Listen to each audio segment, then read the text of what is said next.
I would bet you guys are not studying anywhere nearly as effective as you could be. And if you learn more effectively, you can learn more and retain more in less time. That gives you less time studying, good grades, good marks in your exams, and more time to do the stuff that you enjoy. In today's video, I am going to give you guys few study tips that I discovered and I wish I knew them back in my med school.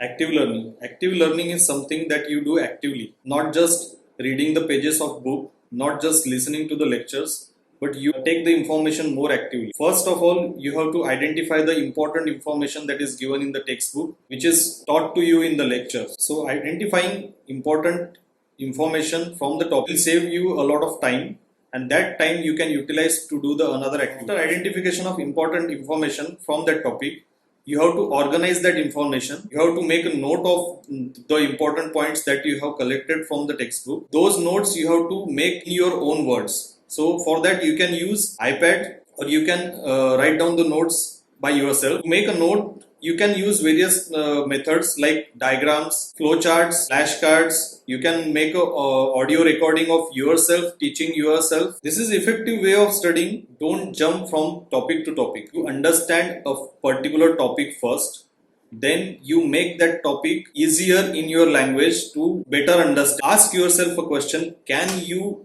teach this topic to others, or can you teach this topic to a 15-year or 12 years or 10-year-old child? If you can, then you have understood that topic very well. You have to consolidate that information for a longer period of time. If you don't understand the topic first, and if you consolidate that information, you might end up consolidating the wrong information or misinterpretation of that topic. That would be very much harmful for your study. Then after consolidation and understanding of the information, you have to now memorize that information. Memorization is part where everybody is confused that how to do memorization, how to memorize anything. Rereading is not the good way to memorize anything. There are other methods which are very much highly effective than rereading. There are techniques called spaced repetition or active recall. I am going to explain those techniques in few minutes.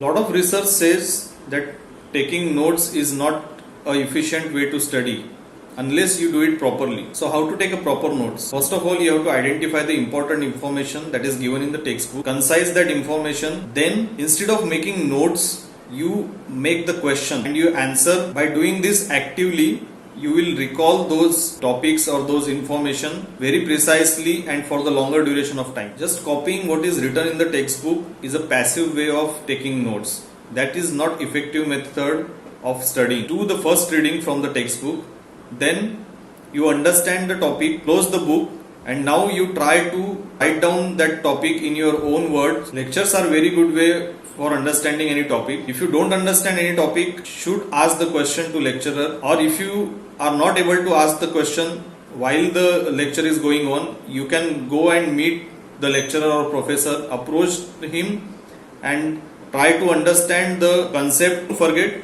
teacher are always there for you. They always want to help you and they want you to succeed. What is active recall? Active recall is testing yourself. You start with the textbook, you study a topic from the textbook, then you close the textbook. If you understand that topic well enough, you ask yourself, can I teach this topic 10-year-old? You frame the questions on your own on the topic you just read. You answer it out loud. You can answer it to someone that is with you, family member or your friend, or you can answer it to the wall. After answering, you go back to the original source and review and add the fill in the blanks which you have missed and repeat this process again. This will help you to consolidate your information more effectively, and that information will retain for the longer period of time. Then there is another method which is called as spaced repetition. As you know, researchers have found that around 2/3 of information which we learn, we forget that information within 48 hours. So in this technique, what you do, you learn a topic from a textbook or from a lecture, reread that topic. Then after 24 hours, you have to repeat. And after 1 week, you have to again read that topic. 1 month, you have to repeat that topic again. Overcome that forgetting curve. You will be reinforcing that information again and again so that it will get consolidated into long-term memory and you will retain that information for longer period of time. Another method you can do memorization is flashcards. Making flashcards are not that easy, but you can make them on your own, or you can use Anki's flashcard system. I will be making a separate video effectively use Anki's flashcard. Study environment has impact on your study effectiveness. Why does it matter? Well, suppose you are studying on a bed. After some time, you will get into that state where your brain will tell you to go to sleep because it recognizes or it is programmed that way. So as soon as you start studying on a bed, after some time you will be nogging and you feel like you want to get some sleep. That will be distraction for you. If you think studying in living room or in cafe, there will be too much noise, you will be not studying that effectively. This is why you need to have your own study area. Study table should be facing a wall so that you can minimize the distraction as much as you can. Mind you, don't keep your phone on your study table. That is the biggest distraction in students' life. Okay, we will talk about that in coming videos. If you don't have a study area, then other option is you can sit in the library. Okay, sitting in the library, you will have a peace of mind. You will be able to study more effectively. And the plus point is we'll have access to the lot of books that you can prefer. Study alone is not a bad thing. It's very effective if you do it in the right way. But studying in a group is even better. But group should be as small as possible.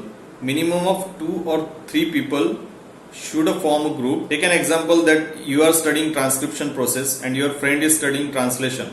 So he can test you by asking questions about transcription and you can test him by asking question about translation. That way you both are learning 2 topics at one time and that you will study more topics more efficiently in a less time.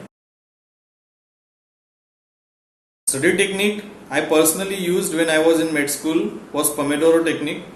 I am still using that technique. Study a particular topic for 20 to 25 minutes and then we take 5-minute break. We do this continuously for 4 times and after 4 times you give yourself 15 to 30 minutes break. That will be one Pomodoro cycle. Normally one cannot focus more than 20 to 30 minutes. After that you lost your focus. So energizing that focus is very important. You will be covering 1.5 hours of study in more effective way than you could have done by sitting straight 2 to 3 hours, which is not effective way to study. Planning ahead is very important, which will save you the hustle every morning, waking up and trying to figure out what to do next, what task I have to do today. It's better to plan a day before. So sit down at night after dinner and make a list of things that you have to do tomorrow or next day, so that when you wake up next day, you will be ready to do all the tasks you have to do. If you have a particular lecture tomorrow on particular topic, just go through that topic from your textbook or from your notes so that you will get better understanding when you are attending that lecture. You can plan ahead for a particular topic from particular subject, questionnaires for that topic, and also you can plan ahead to do at least 50 to 60 flashcards.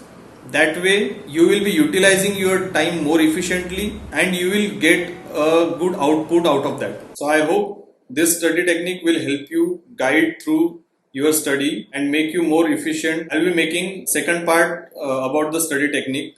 So stay tuned and see you in the next video.